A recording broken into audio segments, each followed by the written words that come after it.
you scale that human capital in a way that's sustainable to a point like the level that you are? I really went deep on the people. We're a 14-year-old company with 100 employees that have been there for over 10 years. That's insane. Especially in Adelaide, right? So the two things you need to focus on.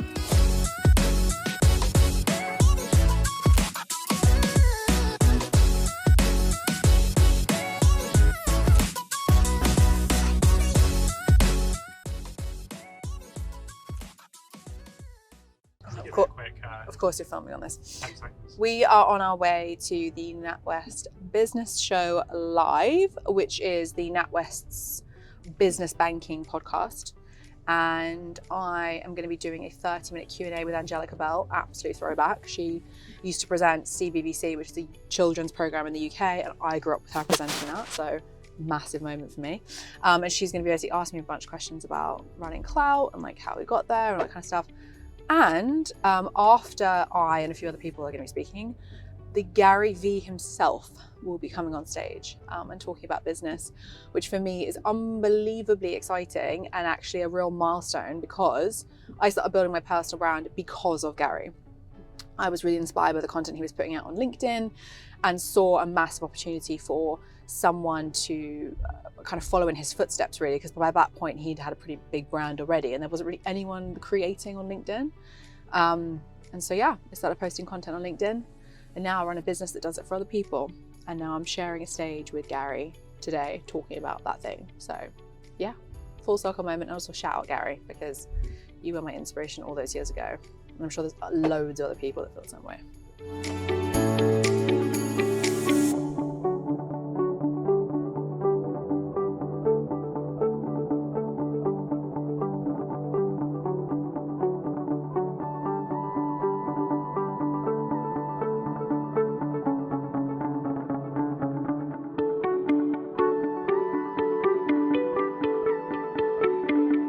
Everyone always, maybe this is a terrible tip to give, because I think you should be a little bit prepared for these types of things. We have a very exciting But I think when you over-prepare for anything that's like on stage or a Q&A or a keynote, you end up jumbling over your words because your brain is too busy trying to remember what you're going to say than actually delivering what you need to say. So my little top tip with doing any kind of speaking in public or any kind of pitch you're trying to do is have an opener that you use every single time. So the first 30 seconds of every single keynote you do, every single talk you do should be the same. So, hi, my name's Amelia Sordell and I'm the founder of Klowt, the personal branding agency. So I founded my business in 2020, blah, blah, blah, blah, blah. My introduction is always the same, which gives me 30 seconds to settle down, settle your nerves, and then get into the remainder of your speech without tripping over your words. Because if you're going to trip, it normally happens in the first minute. So, top tip. I've got my Birkin, which is stuffed full of junk. And then I also have a shoe in there with a coat inside the shoe. And I have a second handbag as well for other things that wouldn't fit in the really expensive handbag that has all my junk in it. Now, first up, helping harness the power of failure, we have Amelia Sordell. Give her a round of applause.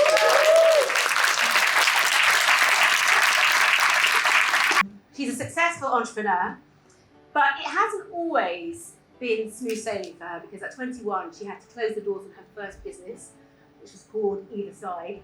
But in her bedroom during the pandemic, she set up what is now the UK's leading personal branding agency, which is called Klowt, and today is worth 6 figures, which is incredible.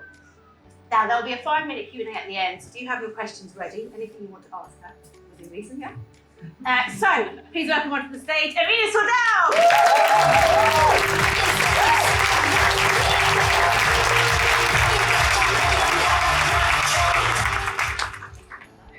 NatWest and Garyvee and all that kind of stuff, and Angelica Bell, like, I'm not gonna lie, I was more excited to meet Angelica than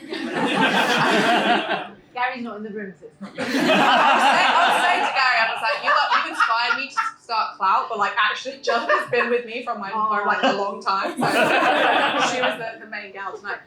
Don't base the validation of your personality, your achievements, on whether or not a stranger from Colchester thinks that you're great.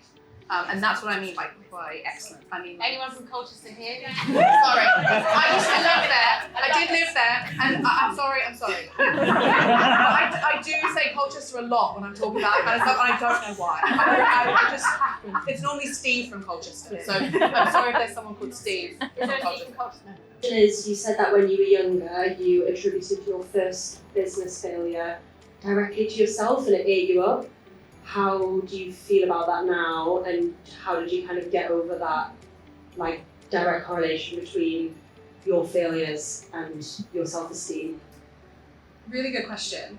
It is 100% my fault, that business failed. Like, without a shadow of a doubt, it is 100% my fault. But I think there's real power in taking accountability for your mistakes. Like, even if you do something wrong, like a good example of this is I snapped.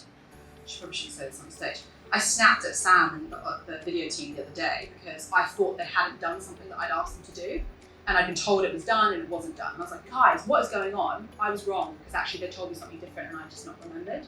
So going back up to them and be like, in a room full of people being like, I'm really sorry that I got that wrong. That's taking accountability, even on like a tiny scale. The business, if you take accountability for stuff, you take all the power out of it.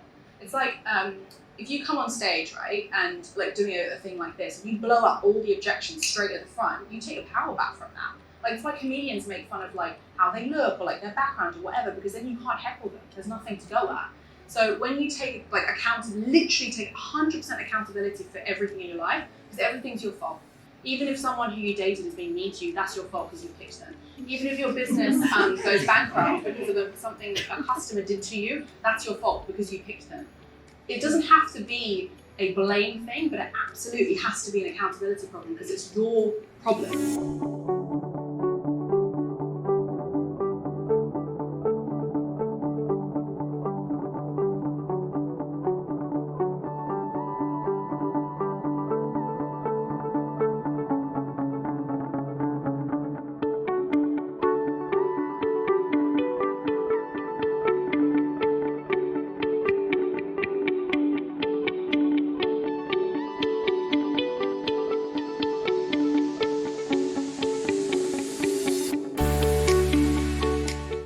Holding company VaynerX and CEO of advertising agency VaynerMedia, he loves to push Fortune 1000 brands to embrace discomfort in order to drive innovation and success.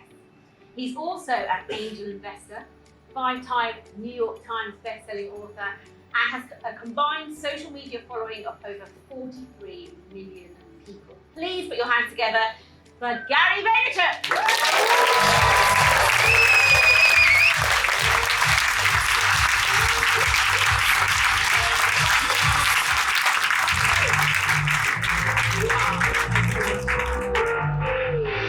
You know, so for me, confessions, I mean, there's been so many mistakes. As a matter of fact, the book that the audience has, it's called 12 and a Half.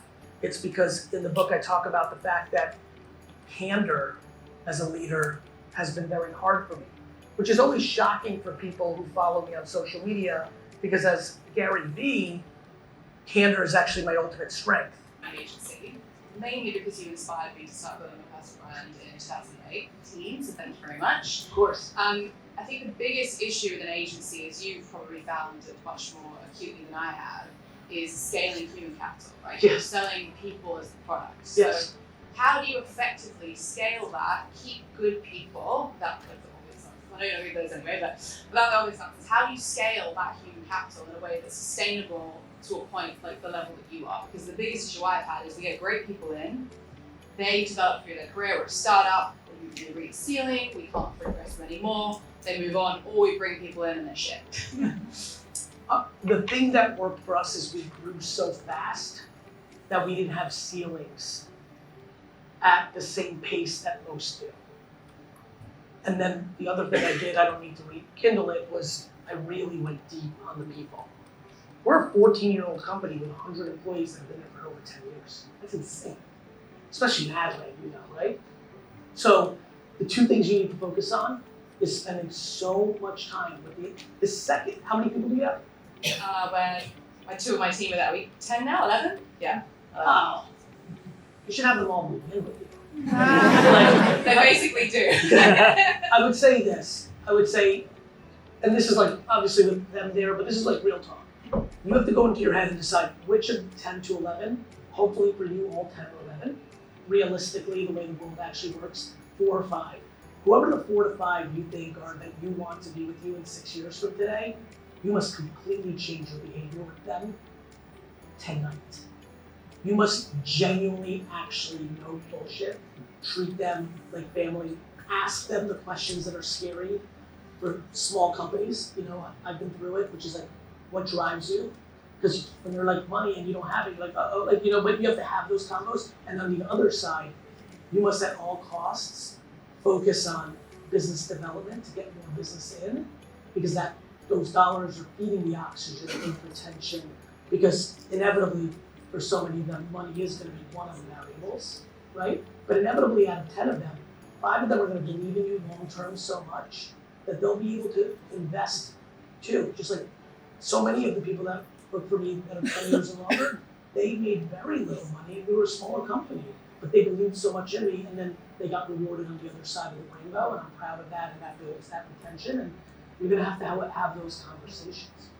Yeah, I mean, I want to say for the power of personal branding, and kudos to you, we're 100% inbound because of all the stuff that I learned from you, jab, right? So. Proud of you. It's funny, the book that is coming next year, or this year, we're here now. I'm putting out Day Trading Attention. It was originally called Jab, Left Hook. It's the update to that book because I got so much feedback like you're giving me now about that book that I decided to write the 2024 version. I'm really excited about it. And like, as you know, even in this short window, how to be great at social media content not only changes every year, it changes every month, it changes every week. And so, thank you for saying that. I'm excited about the book. So yesterday we were in London at the NatWest Business Show. Amelia was talking alongside a few other guests, including Garyvee. I'm sure that there'll be some vlog footage in here somewhere for it. And then got back last night, and then today, in about 2 minutes, heading over to a nice client project we've got going to get them a promo video sorted. So I'll take you on that trip.